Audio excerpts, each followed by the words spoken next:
गुरुर्ब्रह्मा गुरुर्विष्णु गुरुर्देवो महेश्वरा गुरुः परब्रह्मं तस्मै श्रीगुरवे नमः. ഓം ശ്രീ ഗുരവേ നമ. ഓം ശ്രീ ഗുരുഭ്യോ നമ. 2025 ഫെബ്രുവരി 2 മുതൽ 8 വരെ, അതായത് മലയാള വർഷം 1200 ആണ്ട്, മകരം 20 മുതൽ 26 വരെയുള്ള വാരഫലമാണ് പറയാൻ പോകുന്നത്. ആദ്യമായി മേടക്കൂറിൻ്റെ ഫലങ്ങളാണ്. അശ്വതി, ഭരണി, കാർത്തിക ആദ്യപാദം എന്നിവയാണ് മേടക്കൂറിലുള്ളത്. ഇവർക്ക് ധനസ്ഥാനത്ത് വ്യാഴവും സഹോദരസ്ഥാനത്ത് കുജനും കർമ്മസ്ഥാനത്ത് ബുധനും രവിയും ലാഭസ്ഥാനത്ത് ശനിയും വ്യയസ്ഥാനത്ത് ശുക്രനും സഞ്ചരിക്കുന്ന സമയമാണ്. സാമ്പത്തിക സ്ഥിതി മെച്ചമായിരിക്കും. പഠിച്ച വിദ്യയോടനുബന്ധമായ ജോലി ലഭിക്കാൻ സാധ്യതയുണ്ട്. ശത്രുശല്യം കുറയും. സന്തോഷവും സുഖാനുഭവങ്ങളും ഉണ്ടാകും. കർമ്മമേഖലയിൽ പുരോഗതി ഉണ്ടാകും. കാര്യവിജയം സിദ്ധിക്കും. ദാമ്പത്യ സൗഖ്യമുണ്ടാകും. സമ്പാദിക്കുന്ന ധനം ദുർവ്യയം ചെയ്യാതിരിക്കാൻ പ്രത്യേകം ശ്രദ്ധിക്കുക. വസ്ത്രാഭരണാദികൾ ലഭിക്കാൻ യോഗം കാണുന്നുണ്ട്. ഗുണഫലങ്ങൾ വർദ്ധിക്കുവാൻ ഗണപതി ഭജനം നടത്തുക. അടുത്തതായി ഇടവക്കൂറിൻ്റെ ഫലങ്ങളാണ്. കാർത്തിക മുക്കാൽ, രോഹിണി, മകേരം ആദ്യത്തെ പകുതി എന്നീ നക്ഷത്രങ്ങളാണ് ഇടവക്കൂറിലുള്ളത്. ഇവർക്ക് ജന്മത്തിൽ വ്യാഴവും ധനസ്ഥാനത്ത് കുജനും ഭാഗ്യസ്ഥാനത്ത് ബുധനും രവിയും കർമ്മസ്ഥാനത്ത് ശനിയും ലാഭസ്ഥാനത്ത് ശുക്രനും സഞ്ചരിക്കുന്ന സമയമാണ്. കലഹങ്ങളിൽ നിന്ന് ഒഴിഞ്ഞു നിൽക്കുക. സർക്കാരിൽ നിന്നോ ചോരന്മാരിൽ നിന്നോ ദോഷാനുഭവങ്ങൾ ഉണ്ടായേക്കാം. ജീവിത പങ്കാളിക്കായി ധനം വ്യയം ചെയ്യേണ്ടി വരാം. സന്താനലാഭം ഉണ്ടാകാം. കാര്യതടസ്സം ഉണ്ടാകും. പല വിധത്തിലുള്ള കഷ്ടതകൾ നേരിടേണ്ടതായി വരാം. കർമ്മരംഗത്ത് അലസത വരാതെ ശ്രദ്ധിക്കുക. സുഖഭോജനവും ബന്ധുസമാഗമവും ഉണ്ടാകും. ദോഷപരിഹാരാർത്ഥം മഹാവിഷ്ണു പ്രീതി, സുബ്രഹ്മണ്യ പ്രീതി, ശിവപ്രീതി, ശാസ്താപ്രീതി എന്നിവ വരുത്തുക. മകേരം അവസാനത്തെ പകുതി, തിരുവാതിര, പുണർദം മുക്കാൽ എന്നീ നക്ഷത്രങ്ങളാണ് മിഥുനക്കൂറിലുള്ളത്. ഇവർക്ക് ജന്മത്തിൽ കുജനും അഷ്ടമത്തിൽ ബുധനും രവിയും ഭാഗ്യസ്ഥാനത്ത് ശനിയും കർമ്മസ്ഥാനത്ത് ശുക്രനും വ്യയസ്ഥാനത്ത് വ്യാഴവും സഞ്ചരിക്കുന്ന സമയമാണ്. ഉഷ്ണരോഗങ്ങൾക്കും മനോദുഃഖത്തിനും സാധ്യത കാണുന്നു. ഭൂമിലാഭം ഉണ്ടായേക്കാം. സന്താന ഗുണവും ധനപുഷ്ടിയും ഉണ്ടാകും. സ്ത്രീകൾ നിമിത്തം വിഷമതകൾ നേരിടേണ്ടതായി വരും. കലഹപ്രവണത ഒഴിവാക്കുക. പിതാവിനോ പിതൃതുല്യർക്കോ അരിഷ്ടതകൾക്ക് സാധ്യത കാണുന്നു. കർമ്മഗുണം കുറയും. യാത്രാക്ലേശവും കഠിന ദുഃഖവും അനുഭവിക്കേണ്ടതായി വന്നേക്കാം. ദോഷപരിഹാരാർത്ഥം മഹാവിഷ്ണു പ്രീതി, സുബ്രഹ്മണ്യ പ്രീതി, ശിവപ്രീതി, ശാസ്താപ്രീതി എന്നിവ വരുത്തുക. അടുത്തത് കർക്കിടകക്കൂറിൻ്റെ ഫലങ്ങളാണ്. പുണർദം അവസാന പാദം, പൂയം, ആയില്യം എന്നിവയാണ് കർക്കിടകക്കൂറിലുള്ളത്. ഇവർക്ക് കളത്രസ്ഥാനത്ത് ബുധനും രവിയും അഷ്ടമത്തിൽ ശനിയും ഭാഗ്യസ്ഥാനത്ത് ശുക്രനും ലാഭസ്ഥാനത്ത് വ്യാഴവും വ്യയസ്ഥാനത്ത് കുജനും സഞ്ചരിക്കുന്ന സമയമാണ്. സ്വജനവിരോധവും കലഹവും ഉണ്ടാകും. വയറിന് അസുഖത്തിന് സാധ്യത. കാര്യതടസ്സം ഉണ്ടാകും. അനുഭവ ഗുണം വർദ്ധിക്കും. ധനലാഭം ഉണ്ടാകും. സന്താന ഗുണം ഉണ്ടാകും. ഉഷ്ണരോഗങ്ങൾ, മനോദുഃഖം എന്നിവയ്ക്ക് സാധ്യത കാണുന്നു. ദോഷപരിഹാരാർത്ഥം ശിവപ്രീതി, ശാസ്താപ്രീതി, ശ്രീകൃഷ്ണപ്രീതി, സുബ്രഹ്മണ്യപ്രീതി എന്നിവ വരുത്തുക. അടുത്തത് ചിങ്ങക്കൂറിൻ്റെ ഫലങ്ങളാണ്. മകം, പൂരം, ഉത്രം ആദ്യപാദം എന്നിവയാണ് ചിങ്ങക്കൂറിലുള്ളത്.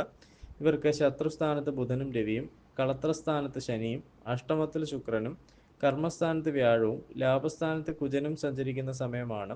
കാര്യവിജയം ഉണ്ടാകും. ഭാഗ്യാനുഭവങ്ങൾ വർദ്ധിക്കും. ആരോഗ്യം മെച്ചപ്പെടും. ആഗ്രഹസാഫല്യം ഉണ്ടാകും. വിദേശയാത്രകൾക്ക് അനുകൂലമായ കാലമാണ്. ധനവർദ്ധനവും ദാമ്പത്യ സൗഖ്യവും ഉണ്ടാകും.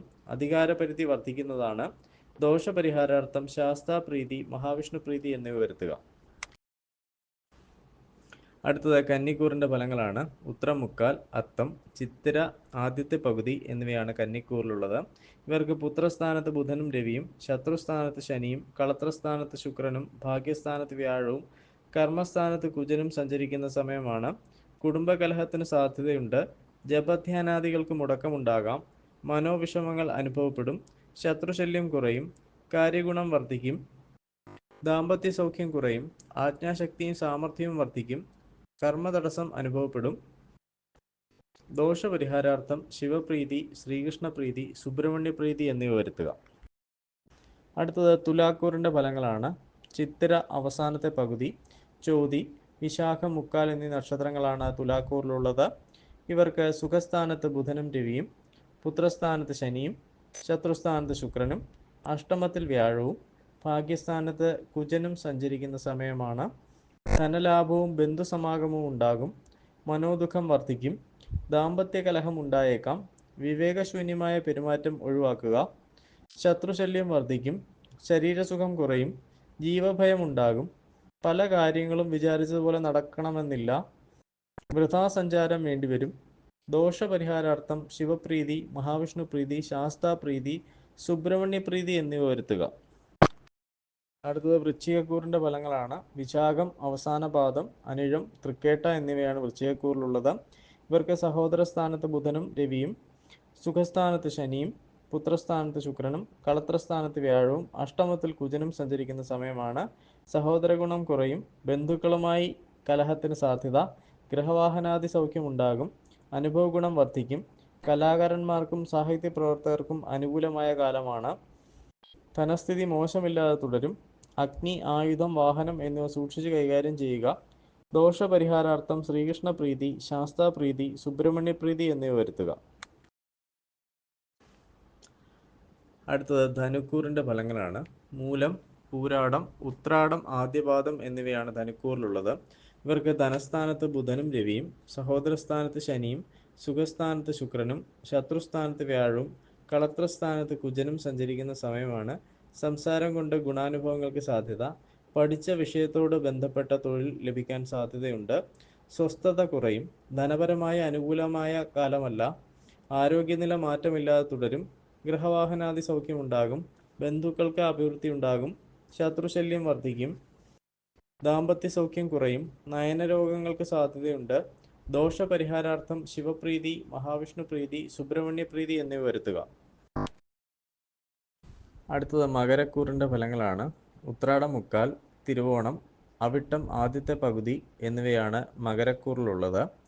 ഇവർക്ക് ജന്മത്തിൽ ബുധനും രവിയും, ധനസ്ഥാനത്ത് ശനിയും, സഹോദരസ്ഥാനത്ത് ശുക്രനും, പുത്രസ്ഥാനത്ത് വ്യാഴവും, ശത്രുസ്ഥാനത്ത് കുജനും സഞ്ചരിക്കുന്ന സമയമാണ്.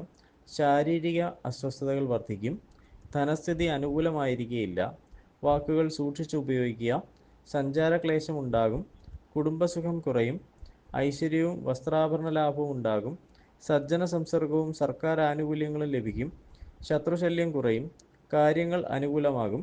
ദോഷപരിഹാരാർത്ഥം ശിവപ്രീതി, മഹാവിഷ്ണുപ്രീതി, ശാസ്താപ്രീതി എന്നിവ വരുത്തുക. അടുത്തത് കുംഭക്കൂറിൻ്റെ ഫലങ്ങളാണ്. അവിട്ടം അവസാനത്തെ പകുതി, ചതയം, പൂരുട്ടാതി മുക്കാൽ എന്നിവയാണ് കുംഭക്കൂറിലുള്ളത്. ഇവർക്ക് ജന്മത്തിൽ ശനിയും, ധനസ്ഥാനത്ത് ശുക്രനും, സുഖസ്ഥാനത്ത് വ്യാഴവും, പുത്രസ്ഥാനത്ത് കുജനും, വ്യയസ്ഥാനത്ത് ബുധനും രവിയും സഞ്ചരിക്കുന്ന സമയമാണ്. വാദസംബന്ധമായ രോഗങ്ങൾ ഉണ്ടാകാൻ സാധ്യതയുണ്ട്. ധനസ്ഥിതി മെച്ചപ്പെടും. അനുഭവ ഗുണം വർദ്ധിക്കും. ബന്ധുക്കൾ മൂലം ദുഃഖങ്ങൾക്ക് സാധ്യത. പുത്രദുഃഖവും മനപ്രയാസവും ഉണ്ടാകും. പാപപ്രവൃത്തികളിൽ താൽപ്പര്യം വർദ്ധിക്കും. കർമ്മസംബന്ധമായ പ്രയാസങ്ങൾ നേരിടേണ്ടതായി വരും. ദോഷപരിഹാരാർത്ഥം ശിവപ്രീതി, ശാസ്താപ്രീതി, മഹാവിഷ്ണുപ്രീതി, സുബ്രഹ്മണ്യപ്രീതി എന്നിവ വരുത്തുക. അടുത്തത് മീനക്കൂറിൻ്റെ ഫലങ്ങളാണ്. പൂരുട്ടാതി അവസാന പാദം, ഉത്രട്ടാതി, രേവതി എന്നിവയാണ് മീനക്കൂറിലുള്ളത്. ഇവർക്ക് ജന്മത്തിൽ ശുക്രനും, സഹോദരസ്ഥാനത്ത് വ്യാഴവും, സുഖസ്ഥാനത്ത് കുജനും, ലാഭസ്ഥാനത്ത് ബുധനും രവിയും, വ്യയസ്ഥാനത്ത് ശനിയും സഞ്ചരിക്കുന്ന സമയമാണ്. ആരോഗ്യവും സൗന്ദര്യവും വർദ്ധിക്കും. പ്രിയജനങ്ങളുടെ വേർപാടുണ്ടാകും. സുഖം കുറയും. ബന്ധുഗുണം ഉണ്ടാകുകയില്ല. പല പ്രകാരത്തിലുള്ള ധനലാഭവും ഐശ്വര്യവും ഉണ്ടാകും. മേലധികാരികളുടെ പ്രീതി ലഭിക്കും. വിദ്യാഗുണം ഉണ്ടാകും. ദോഷപരിഹാരാർത്ഥം മഹാവിഷ്ണുപ്രീതി, സുബ്രഹ്മണ്യപ്രീതി എന്നിവ വരുത്തുക.